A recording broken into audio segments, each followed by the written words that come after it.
Bom, boa noite, gente, tudo bom? Primeiro eu queria agradecer a presença de vocês aqui hoje. Eu quero dar as boas-vindas às nossas palestrantes, a Gabriela Sabino e a Ayumi, e agradecer elas por virem nos dar essa capacitação sobre a síndrome de SWARE. Eu vou apresentar elas rapidinho. A Gabriela Sabino, ela é mestra em análise do comportamento pela UEL, possui graduação em psicologia também pela UEL, com habilitação em bacharelado e formação de psicólogo. Ela atua como professora de graduação em psicologia e enfermagem na Unopar e também atua como psicoterapeuta analítico comportamental no Núcleo Compass, em Londrina, e na Clínica Integrada de Saúde em Ibiporã, realizando atendimento clínico de crianças, adolescentes e adultos típicos e atípicos.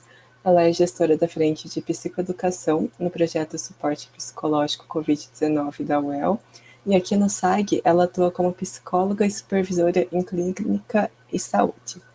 E a Ayumi, ela é licenciada em Ciências Biológicas e ela cursa o bacharelado em Ciências Biológicas pela UEL. Dentro do SAG, ela é gestora da frente de laboratório e também participa das frentes de processos científicos e processos educativos e de criação. Então, agora eu passo a palavra para vocês.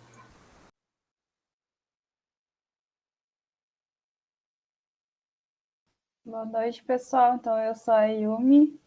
A gente vai falar um pouquinho dessa síndrome. Ela tem esse nome diferente, difícil até de falar, mas a gente pode chamar ela também de digenesia gonadal, se for mais fácil para vocês entenderem, tá? Então, vamos começando, tá? Que a Sabina ela vai falar por último, que ela vai trazer um relatinho de caso para vocês, tá? Então, como que a gente vai definir a síndrome de SWARE? Então, ela é uma síndrome genética rara, então a sua incidência é de 2 pessoas para 100 mil pessoas nascidas vivas, tá? E ela é considerada um distúrbio de desenvolvimento sexual. Por que é um distúrbio de desenvolvimento sexual? Porque ela vai afetar o desenvolvimento sexual da mulher, tá? São apenas mulheres que são atingidas por essa síndrome. Então, tanto a síndrome de SWARE como a síndrome de Turner, elas são síndromes genéticas que afetam somente mulheres. E qual que é a etiologia, então, dessa síndrome? Essa síndrome, ela tem a origem, né? A etiologia a gente diz que é o agente causador da doença ou da síndrome, enfim. Então, ela acontece por conta de uma mutação no gene SRY. E esse gene está aqui no cromossomo Y, que é o cromossomo que está presente nos homens, tá? Então, a gente tem 2 cromossomos sexuais, o X e o Y. O homem, ele tem, então, o cariótipo 46XY. E a mulher tem o cariótipo 46XX. E nesse caso aqui, essa mutação no gene SRY do cromossomo Y, ela acontece numa região de ligação do DNA. Tá? Então, aqui tá, a gente tem o gene nos 2 braços curtos, né, do cromossomo, e essas regiões aqui em vermelho são os telômeros, são as regiões finais dos braços, tá? E esse gene aqui, ele é responsável pela determinação sexual do indivíduo. A gente vai ver mais ou menos como isso acontece, eu não vou aprofundar como acontece exatamente a diferenciação sexual, mas vou mostrar para vocês porque a síndrome está relacionada com essa parte do desenvolvimento embrionário, tá? Ela também pode acontecer por influência de genes autossômicos. O que são genes autossômicos? São genes que estão localizados em cromossomos que dão características físicas que não são sexuais. Por exemplo, cor dos olhos, do cabelo, tamanho da pessoa, né? Altura, cor de pele. Então, são características que não estão relacionadas com a reprodução do indivíduo. Ou pode acontecer dos genes do cromossomo X interagirem com esse gene SRY do cromossomo Y e acabar ocasionando, então, a síndrome. Aqui eu só trouxe um exemplo de um cromossomo autossômico, que é o cromossomo 11.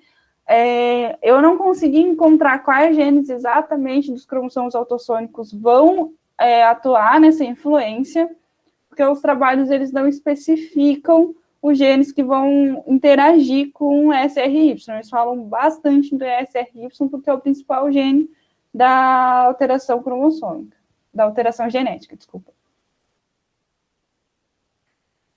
E o que vai acontecer, então, com essa alteração, com essa influência dos genes no SRY? Acontece o não desenvolvimento do testículo no feto, tá? Então, o feto, ele é 46XY, mas esse defeito ou essa interação dos genes faz com que ele não desenvolva o testículo. E, então, vai resultar numa mulher com cariótipo 46XY. Aqui a gente já consegue achar a diferença para a síndrome de Turner. Por quê? Porque a síndrome de Turner, o cariótipo dela é 45X0. Então, a mulher não tem um cromossomo X para poder dar as características secundárias dela, ou então ter um fenótipo normal, considerado normal. Aqui no caso, então, a mulher ela tem um cariótipo 46XY, não tem perda de material genético, mas por conta de um defeito no gene, ela não tem o desenvolvimento do aparelho reprodutor masculino, mas sim do aparelho reprodutor feminino. Aqui eu trouxe uma imagem, porque a gente está falando de cariótipo. O que é o cariótipo, né? O cariótipo é uma foto que a gente bate dos cromossomos, e os cromossomos eles estão bandados. Aqui, no caso, a gente tem um bandamento G, que é o que a gente usa no SAG, e a maioria dos cariótipos são feitos com banda G. E o que são essas bandas? São essas listrinhas que a gente tem nos cromossomos, mais claras, mais escuras, e isso vai fazer com que a gente identifique o cromossomo. Aqui a gente tem um cariótipo de uma pessoa que ela é um mosaico. E o que é um mosaico? É uma pessoa que ela tem 2 linhagens de célula. Então, as células dela, entanto, vai ter a linhagem de células vai ter 45X0 e a outra vai ter 46XY.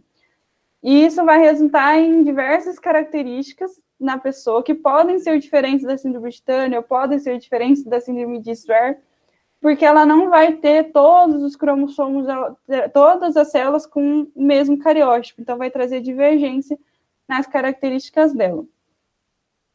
Então, aqui, ó, a gente consegue ver o X, tá? E tá faltando o outro parzinho do X, tá? E aqui a gente vê o X e o Y. Isso aqui, gente, é de um mesmo paciente, tá? O que a gente teria na síndrome de Swear é só esse cariótipo aqui, ó, quando você tem o XY na mulher, tá? Então, todas as células são afetadas, ou seja, todas as células possuem esse mesmo cariótipo. Nessa imagem aqui não assusta, tá, gente? Eu trouxe ela mais para explicar o porquê que esse defeito no gene vai fazer com que tenha o desenvolvimento do aparelho reprodutor feminino, tá? O gene em questão, então, é o gene SRY do cromossomo Y, tá? Que é o cromossomo sexual masculino, no caso do ser humano. E o embrião, quando ele está se desenvolvendo, ele não tem sexo definido, apesar de ter já o cariótipo ou XY ou XX, tá?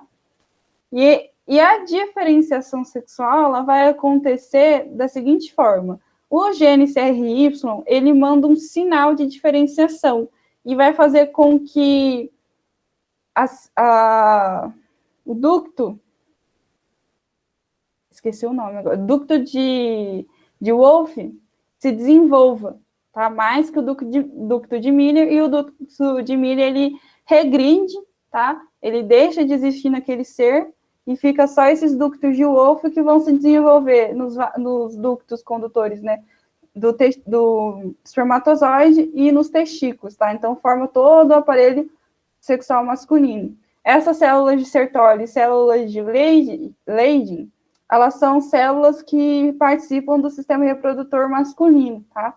Eles não se apeguem ao nome, tá? É só que o gene SRY é o fator principal para a diferenciação sexual masculina, para o desenvolvimento, então, dos testículos.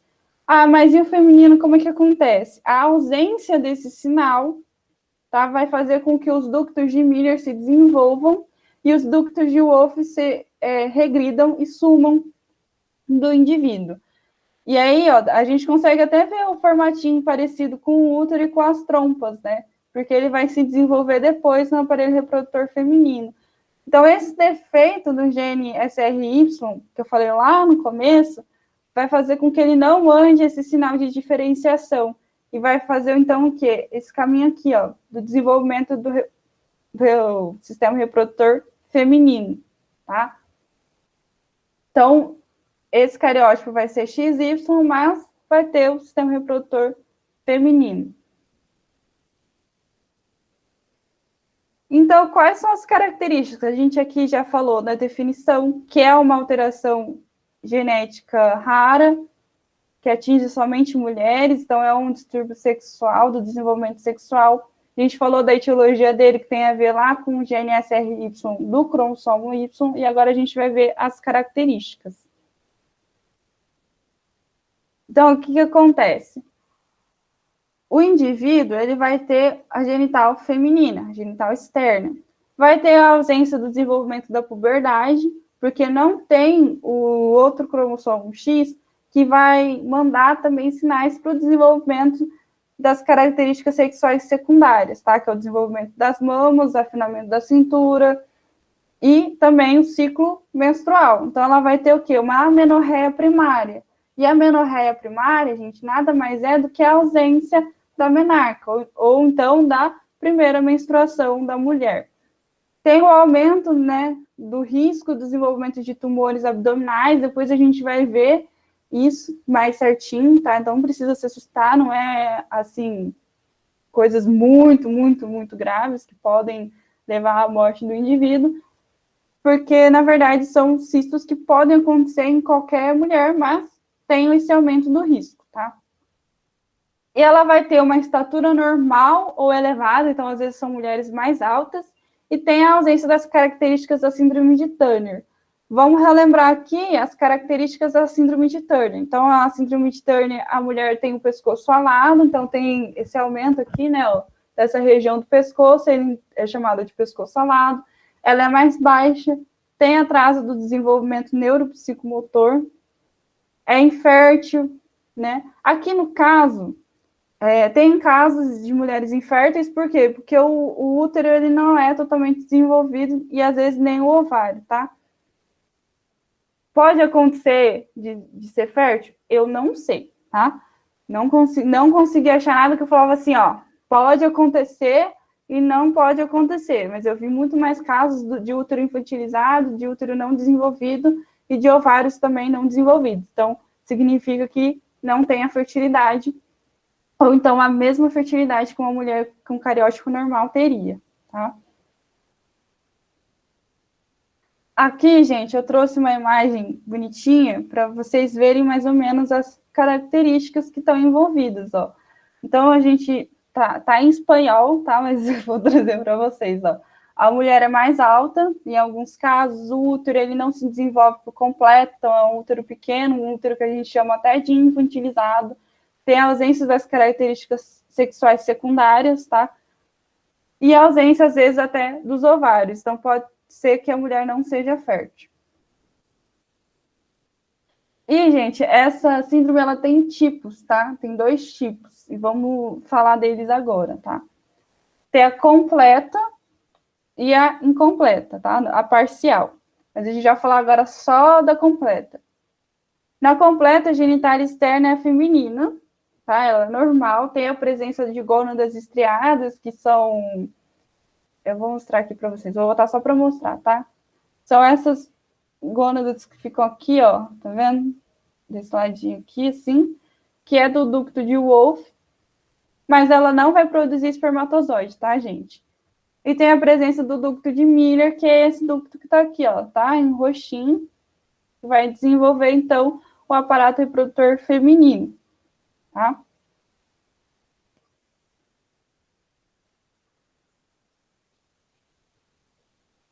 Então, não tem, as características sexuais secundárias são pouco desenvolvidas ou não são desenvolvidas, e tem a menorreia primária, que eu falei para vocês, que é a ausência da primeira menstruação da mulher, então a ausência da menarca. Tem um aumento de risco de tumores das células germinativas. Esses tumores, gente, são os ovários policísticos ou micropolicísticos, podem ter até, às vezes, dependendo, né, da situação, ter um cisto no útero, tá? Mas no caso de ovário policístico e ovário micropolicístico, ele é resolvido com tratamento de anticoncepcional, que vai regredir, então, o crescimento dessas células, tá? Então, não é nada, assim, de muito alarmante para o indivíduo, é facilmente tratável. A não ser que tenha o desenvolvimento de um câncer de útero, que daí realmente precisa retirar o útero do indivíduo. E tem a parcial, a genesia gonadal parcial. Ela tem o desenvolvimento, pode ter o desenvolvimento testicular, porque ele não vai ter a diferenciação sexual completa, mas a diferenciação sexual ela vai acontecer de maneira parcial, ou seja, uma parte dessa diferenciação, ela acontece. Então, pode ter uma possível variação do fenótipo da genitália masculina externa, tá? Não necessariamente ela vai ser igual a de uma mulher, ou vai ser igual a de um homem, ela pode ficar mais ou menos no meio termo. E tem a possível presença de uma combinação dos ductos de Miller de Wolfram. Por quê? Porque ela não tem a diferenciação completa, mas ela acontece em partes. Então, em alguns casos, esses dois ductos, eles ficam presentes no indivíduo. Tá? E como que a gente faz esse diagnóstico, né, da pessoa? Primeiro tem o diagnóstico clínico, que é, ou seja, que o médico vai lá, vai examinar a pessoa, pode ser um endocrinologista, pode ser um pediatra, dependendo da idade da pessoa, um clínico geral, ou um urologista, ou um ginecologista. Por quê? Porque a pessoa ela vai apresentar algumas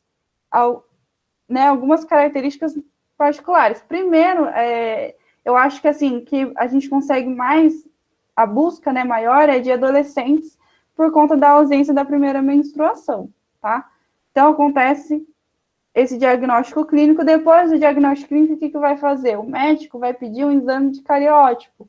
Por quê? Porque ele precisa confirmar esse exame, o diagnóstico clínico dele. É como a gente fala assim para o médico, eu tô cansado, tô me sentindo indisposta, né, não sei o quê. Aí vai lá e fala assim, pode ser uma anemia. Para confirmar a anemia, tem que fazer o quê? Um exame de sangue, né? Um hemograma lá bonitinho, para poder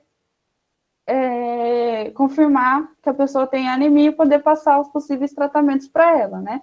E nesse caso também não é diferente. Faz um diagnóstico clínico, depois um exame de cariótipo que é específico para poder detectar síndromes genéticas que têm alterações cromossômicas, tá?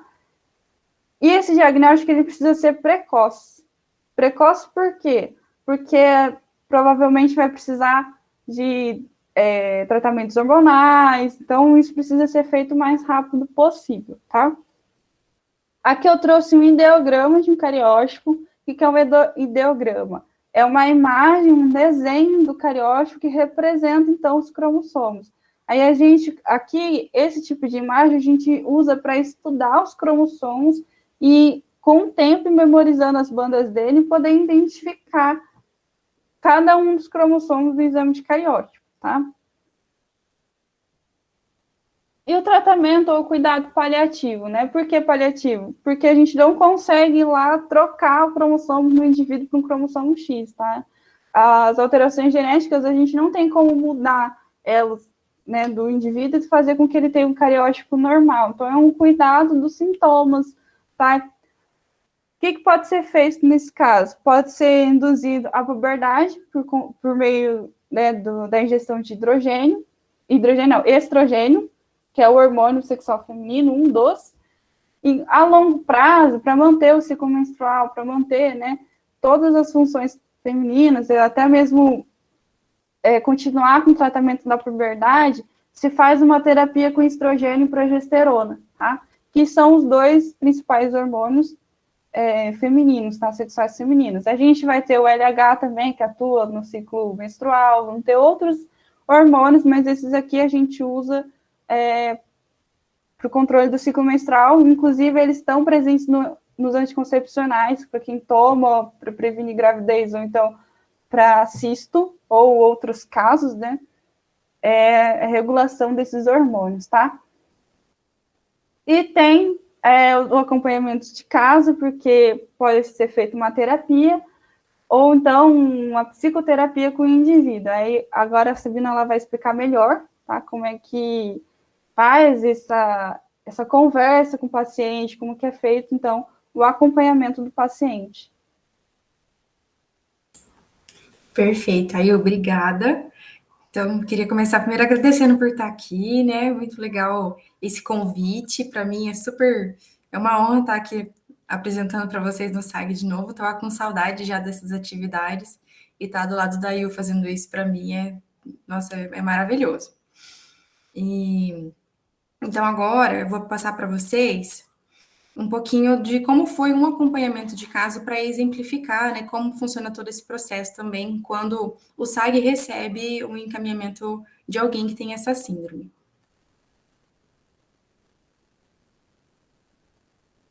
Vou começar então explicando qual seria esse caso. Esse caso a gente apelidou carinhosamente de SIDA. Chegou preciso também esclarecer, né, gente? SIDA é só um apelido mesmo, não tem nada a ver com o nome da pessoa, é um nome fictício só para ajudar a contar essa história, tá bom? A Cida chegou pra gente com 14 anos, ela estava já no ensino médio, iniciando o ensino médio, morava com pais e irmãs, essa era a organização familiar que ela tinha na época. O que aconteceu com ela? Teve essa ausência de menarca, como a Yu falou, né? Pode acontecer esse atraso na menstruação, esse já é um indicativo que muitas vezes leva, inclusive, para o exame de cariótipo.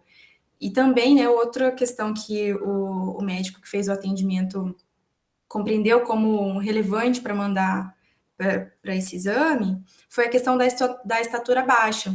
E por isso, então, essa suspeita de síndrome de Turner. Porque como a Eu estava comentando, né, quando alguém tem a síndrome de Swyer, geralmente essa pessoa vai ter uma estatura maior e não uma estatura baixa. Isso, então, já começou a levantar essa suspeita da síndrome de Turner também. Nisso, né, ela foi encaminhada. E aí, como essa apresentação nossa de hoje é aberta ao público geral, eu vou explicar um pouquinho do passo a passo do SAG, o que eles tiveram que fazer, o que essa família teve que fazer.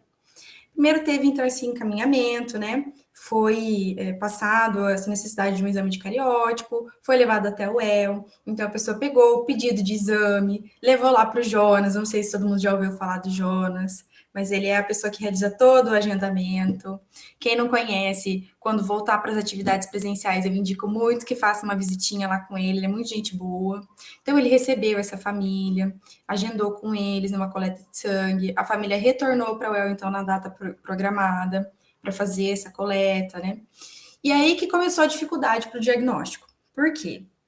Primeira vez chegou, naquela época ainda, como faz um tempo, não tinha o prédio do SAG, não sei, quem entrou agora não deve saber, né? Porque agora está tudo online, mas antes de existir esse prédio do SAG era tudo separadinho, tinha o grupinho de laboratório que ficava numa das salas dos laboratórios do CCB, tinha o grupinho que ficava lá no PGAC, às vezes a gente cruzava informação, mas não tinha, assim, uma proximidade como tem hoje, pelo menos assim, na parte presencial, né? Eu não sei como que vocês estão agora no online, mas na parte do prédio a gente tinha o nosso momento de um cafezinho, tinha uma interação mais legal, assim, né? Mais aproximada, que antes da existência do prédio não existia.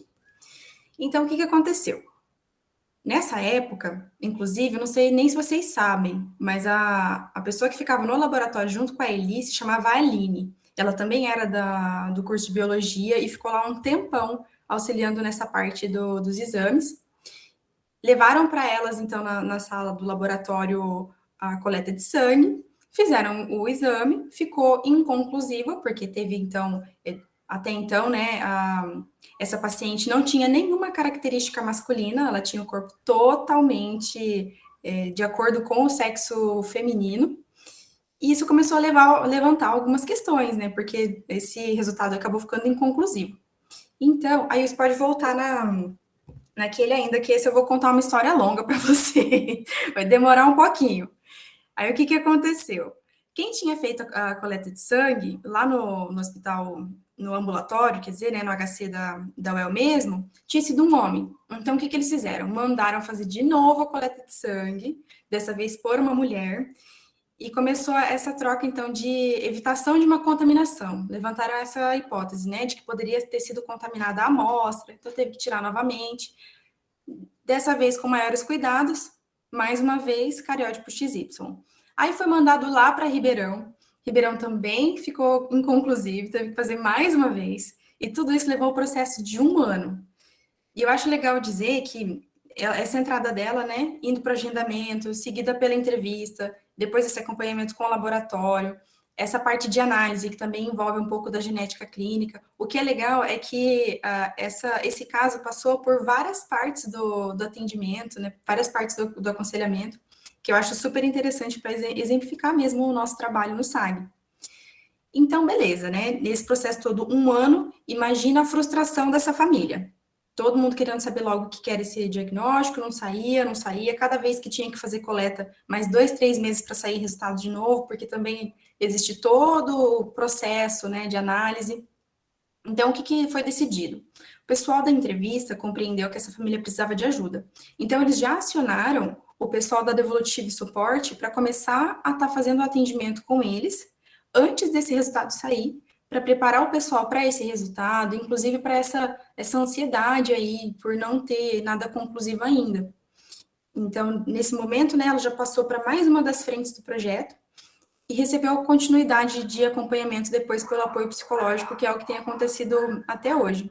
E eu acho isso aqui muito interessante para mostrar todo o processo, né, passo a passo do serviço, inclusive citando as outras frentes que também não estão com uma atividade diretamente relacionada ao usuário, porque, para além de tudo isso, vamos pensar que é uma pessoa que está há muitos anos no SAG. Se a gente for considerar que a média de colaboração, né, do pessoal é de 1 a 2 anos, tudo bem que tem algumas pessoas que passam um pouco e algumas pessoas que ficam menos, mas é um aproximado, teve muitas trocas já de colaborador. Então, a gente teve aí que acionar o ADM para essa troca de colaboradores, teve que acionar a gestão de pessoas para capacitar essa galera. Então, assim, o que eu acho interessante é que esse bom atendimento, né, esse bom acompanhamento dependeu do SAG por completo. Eu acho muito bonito isso no trabalho. E aí, pensando aqui, né, nessa dificuldade para diagnóstico, nesse acompanhamento mais aproximado, foi percebido também alguns comportamentos da família que poderiam estar ou contribuindo ou atrapalhando o trabalho do SAG, né? E aí sim a gente levantou uma hipótese. Agora pode passar, Yu. Obrigada. A hipótese seria uma infantilização por parte dos pais. Por quê? Vamos pensar que era uma pessoa de 14 anos, né, jovem, de estatura baixa, uma pessoa extremamente tímida, que não estava compreendendo direito o que estava acontecendo, mas todo mundo já estava nesse momento de entender que tinha algo de diferente. Então, foi percebido ali um movimento da família de superproteção, como se eles tratassem ela como uma menininha. Até por isso que eu coloquei a imagem aí de um casal de pais e uma criancinha, porque era mais ou menos essa visão que a gente tinha, assim, os pais faziam tudo junto, se tinha um exame, estava lá junto também, se tinha que fazer alguma atividade, estavam pesquisando junto. E aí, o que a gente começou a compreender ali, né, é que poderia ter um problema nessa interação familiar, iniciando por essa investigação da infantilização. Realmente foi identificado que o que levava a essa infantilização era um medo que a família tinha dessa autonomia, que pudesse levar, então, essa adolescente a sofrer, o que foi um ponto até muito positivo, porque existem outras questões que levam à infantilização por parte dos pais, que são mais negativas para o desenvolvimento dessa pessoa. Então, nesse caso, foi bastante interessante, porque possibilitou trabalhos que fossem com a família, que também beneficiassem a pessoa em questão, né, a Cida, no caso. Pode passar, Yu. E aí, o que foi feito, então, para ajudar no desenvolvimento dela, né, nessa evolução pessoal, digamos assim? Foi optado por intervenção através de psicoeducação e de terapia comportamental. Através da psicoeducação, iniciou-se, então, um esclarecimento acerca do diagnóstico, mas isso desde lá do que seria uma síndrome de Turner, por exemplo, que era a primeira suspeita, para ajudar nessa compreensão, e depois, né, tentando explicar como funciona todo esse processo de análise e o que significou o último resultado, né, o conclusivo ali, o resultado final dos exames, para que ela pudesse entender como seriam as modificações no corpo dela, quais seriam as consequências, então, ao longo da vida dela de ter essa síndrome, né? E a partir da terapia comportamental, foi realizado um desenvolvimento da autonomia da Cida, para conseguir, então, tirar um pouquinho essa timidez, né? Aumentar essa iniciativa dela de fazer coisas por conta própria, sair de casa sozinha, realizar novas atividades. E também a exposição, principalmente do pai, às contingências, porque foi percebido que era principalmente ele que agia com essa forma de infantilização, por causa desse medo que ele tinha dela estar exposta a ambientes que pudessem praticar bullying contra ela, ou oprimir de alguma outra forma. Então, pensando aqui na parte da terapia comportamental, foram criados alguns comportamentos-alvo para se trabalhar com a Cida e alguns alvo para trabalhar com o pai. Com a Cida foi principalmente a questão da autopercepção, né, como ela entende o corpo dela, principalmente por estar nessa fase de adolescência, né, de mudanças mesmo no corpo, a discriminação de sentimentos, para que ela pudesse também contar um pouco, se abrir um pouco mais, né, discutir sobre o que ela estava sentindo, principalmente diante desse resultado, a autonomia em si, que seriam essas atividades, né, realizadas de uma forma mais independente dos pais, os aspectos biológicos, sociais e culturais da adolescência também, principalmente com relação às mudanças que ela poderia ter ou não ter devido à síndrome, e como isso também estaria relacionado à vida dela, né, essa vida social, essa compreensão do que seria ser mulher nessa nossa sociedade, e principalmente também como ela estava com relação ao corpo dela mesma. Com o pai, foi trabalhado o enfrentamento desses medos, né, o medo da filha sofrer, o medo do futuro, para até facilitar esse apoio à filha, incentivar que ela fizesse mais coisas sozinhas mesmo, pensasse mais no futuro dela, e a diminuição desses comportamentos de superproteção, por mais sofrido que fosse, que ele permitisse que ela fizesse mais coisas por conta própria. Alguns recursos que foram utilizados nessa época, então, que foi bem no comecinho ali, né, nos 2 primeiros anos, envolvendo o processo de diagnóstico em si e esse acompanhamento inicial, foram utilizados alguns recursos como o Quase Morri de Raiva, que é da terapia criativa, para quem é da psicologia, assim, não fazendo propaganda, mas já fazendo, né? Essa é uma marca de recursos muito bacana, tem várias atividades bem legais. O Quase Morri de Raiva é um recurso para trabalhar a emoção, mas existem outros, tem o Conversinha no Hospital, tem vários, tem alguns livros também que são dessa marca, são recursos bem bacanas para o trabalho na psicologia. E aí, pensando que seria um dos objetivos, essa descrição dos sentimentos, né, essa compreensão, o Quase Morrer de Raiva foi muito útil para que ela conseguisse identificar melhor o que ela estava sentindo e, aos poucos, começar a descrever, começar a expor um pouco mais tudo isso que estava acontecendo com ela. Outro recurso que foi desenvolvido tem como título Essa Sou Eu, seria também uma estimulação para esse compartilhamento, mas não só no caso da descrição de emoções, mas a descrição também de opiniões, de situações que envolvem sentimentos também. Por exemplo, minha música preferida seria uma forma da pessoa falar um pouquinho sobre ela, né, conseguir sair um pouquinho dessa timidez, tentar estimular um pouco mais comportamentos considerados extrovertidos, né, essa comunicação, essa interação social. A banda preferida, a cor preferida, pessoas que queria se parecer, coisas que queria saber, seriam como se fossem tópicos ali para aquela pessoa conseguir começar a se comunicar um pouco mais, a interagir um pouco mais com os outros.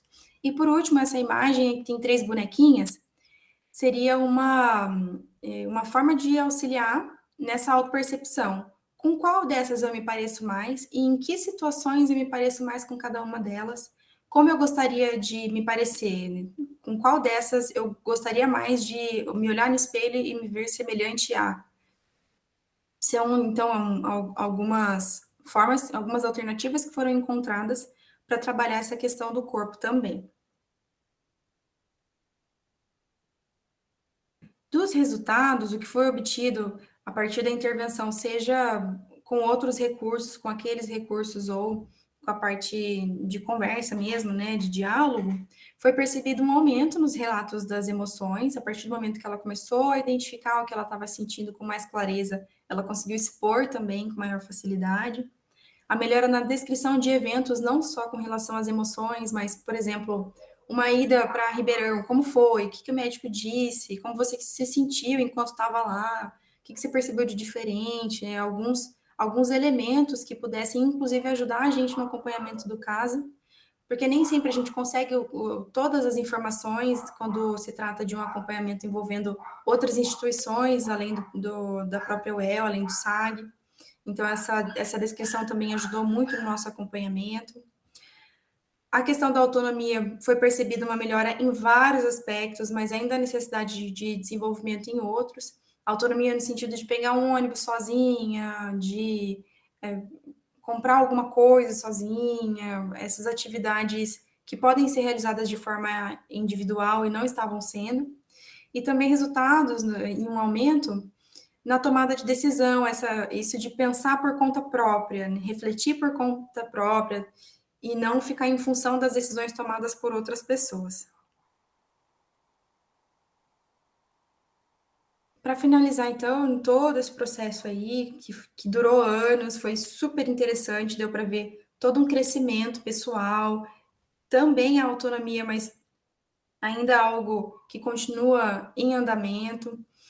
Para além disso, continuou o trabalho sobre relacionamentos, seja relacionamento amoroso ou com relação a amizades, relacionamento em ambiente de trabalho, todas essas questões que estão envolvidas com a vida adulta, a parte da autonomia também relacionada a essa vida adulta, o planejamento de futuro que continua em andamento, onde eu estou agora, para onde eu quero ir, aonde eu quero chegar com o meu trabalho, as questões de autocuidado, o que eu preciso saber. Acho até importante compartilhar aqui, até casando com as informações apresentadas pela IU, atualmente, né, as medicações que têm sido tomadas, principalmente, eu acho até engraçado, a gente brinca de vez em quando, que as medicações são muito semelhantes às medicações da menopausa, porque ela não está produzindo hormônios, né? É uma pessoa que que não tem os ovários, que tem o útero infantilizado, na verdade teve um crescimento do útero a partir do início do tratamento, mas ainda não é um útero totalmente preparado para uma gestação, por exemplo. Então precisa de toda ali uma estimulação, né? Uma complementação através de hormônios. Além disso, além desses hormônios que também alteram o corpo, tem outras questões de autocuidado, né, com relação aos efeitos colaterais da medicação, ou até com relação à vida de forma geral. Todos nós temos questões de autocuidado também para trabalhar. E a cachorrada resolveu latir agora, mas tá tudo bem, eles vão me ajudar também a fazer a apresentação, tá?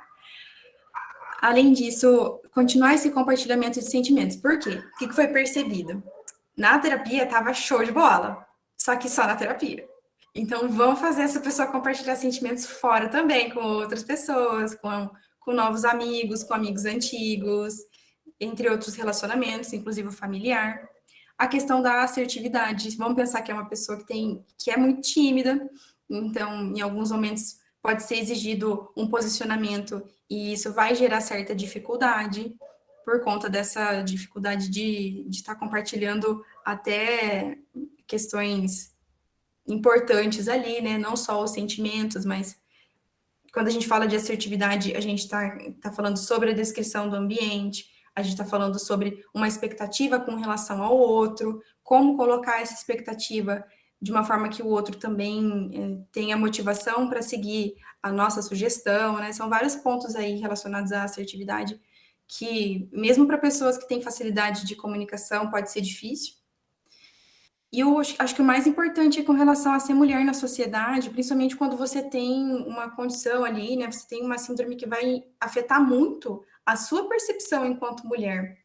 A gente até chegou nesse ponto, nessa discussão e aí, você se considera mulher mesmo? Como que fica esse sentimento com relação a você?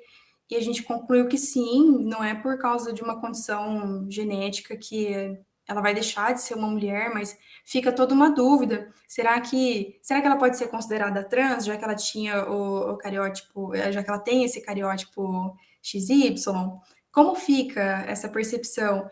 Para além disso, em muitos momentos, o ser mulher também é representado pela gestação. Uma pessoa que tem um útero infantilizado não vai poder carregar um bebê, pode até ser mãe, pode adotar, mas não vai ter essa experiência de gestação. Como fica isso? Será que é um sonho, essa gestação ou não? Tem vários pontos, então, que estão relacionados aí ao próprio corpo, né, à própria vivência enquanto mulher, que podem ter impacto também até nessa timidez. Será que essa timidez está só relacionada a uma questão de contexto ali, a uma criação, ou será que também tem uma relação com esse diagnóstico? São vários pontos, então, que precisam continuar em acompanhamento. Inclusive, eu indico para vocês, caso vocês queiram assistir depois, um vídeo que é do Átila, acho que a maioria das pessoas conhece aqui, né, o canal do Átila, que ele fala sobre as mulheres nas Olimpíadas. E ele fala muito sobre essa síndrome e como isso está relacionado a essa percepção do que é ou não ser mulher na sociedade.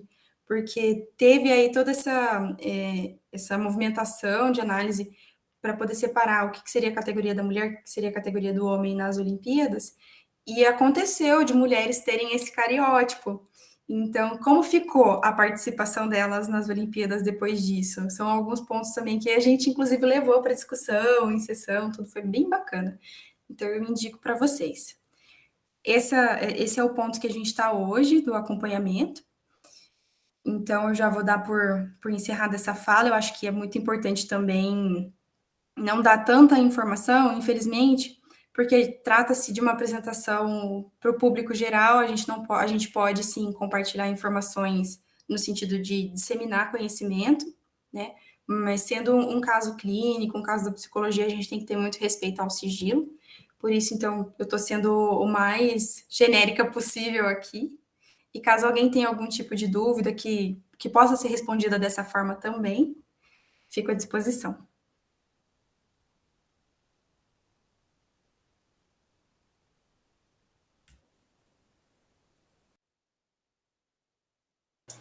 Obrigada, gente. Nossa, foi muito bom. Eu nunca tinha ouvido falar muito sobre essa síndrome, então foi bem legal. Eu acho muito legal quando que no site a gente sempre traz, né? Vocês trazem a parte biológica, a parte psicológica e eu adoro. Aí, caso alguém tenha alguma pergunta, se quiser abrir o microfone e falar, ou então mandar no chat também, fiquem à vontade.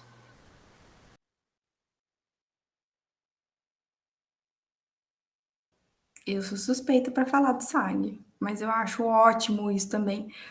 Há uns tempos atrás era bem divididinho, sabe? Era um dia para uma frente, outro dia para outra frente, e eu acho que essa necessidade de unir forças foi surgindo e precisa ser, inclusive, muito estimulada.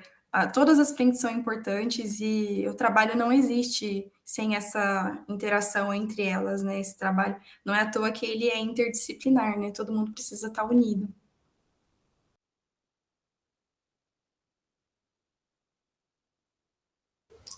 Gabi, como que você e o pessoal da frente, né, de apoio, não sei, trabalhou com ela essa questão, se é homem, se é mulher, sabe? Essa questão de gênero, assim. Eu passei ali o óleo de peroba na cara e perguntei. Falei, tá, vamos conversar sobre isso agora. Porque a gente começou a chegar num ponto que, assim, quando a gente recebe uma adolescente, já começa aí esse momento de ser mulher. É esse momento, não é à toa que a puberdade é tão difícil, né? Quando você começa a encontrar o seu papel na sociedade. E a gente pegou tudo isso. A gente pegou desde essa adolescência até um início de vida adulta. E quando a gente fala de vida adulta, a gente também começa a falar sobre uma vida sexual, né? Então, como que a gente vai falar de sexualidade se a gente não pergunta nem como a pessoa se compreende nesse contexto? Aí eu tive que perguntar. Foi difícil? E acho que eu estava lendo algumas coisas de resumo que a gente montou, de artigo, e fala que não tem nenhum caso de mudança de sexo, de transgênero. Então, tipo, normalmente a pessoa se reconhece como mulher. É porque o reconhecimento sexual ele vai acontecer lá nessa diferenciação sexual. Então, assim, tem muito a ver com o que está acontecendo ali. Às vezes pode ter uma via hormonal errada, né? E aí acaba causando que a pessoa ela se reconhece de outra forma. Mas isso não quer dizer, é uma doença. Não, gente, é uma alteração na via e deu isso como resultado. Mas às vezes, ali, por não ter a influência do Y, ela faz todo o caminho, tanto da diferenciação sexual quanto do reconhecimento sexual como se fosse uma mulher mesmo, né? Então ela se reconhece mulher, tem um desenvolvimento do aparato reprodutor feminino também, não como um todo, né? Porque ali não tem os 2x para desenvolver exatamente todas as características sexuais femininas, faz ela se desenvolve como mulher. E é o que a Sabina falou, a gente tem que conversar, tem que perguntar, tem que discutir, tem que isso, inclusive, em escola, né? Dar aula de sexualidade para a pessoa conseguir começar a pensar em como ela se reconhece, né? Isso é muito importante também. Eu ia até digitar, mas eu vou falar. Essa é uma percepção que é construída socialmente, né? Ela foi tratada como mulher a vida toda. Então, claro que isso não é o suficiente para uma pessoa se entender como mulher, mas foi o que também ajudou muito nessa autopercepção, nesse autoconhecimento dela. E ela percebeu que estava feliz sendo mulher, independente do cariótipo. Legal. Porque realmente, né? Causa um choque, assim. Tipo, eu tenho uma fisionomia assim, mas cromossomicamente não é, né? Então, enfim. E é muito construção social, né? O que é ser mulher, o que é ser homem.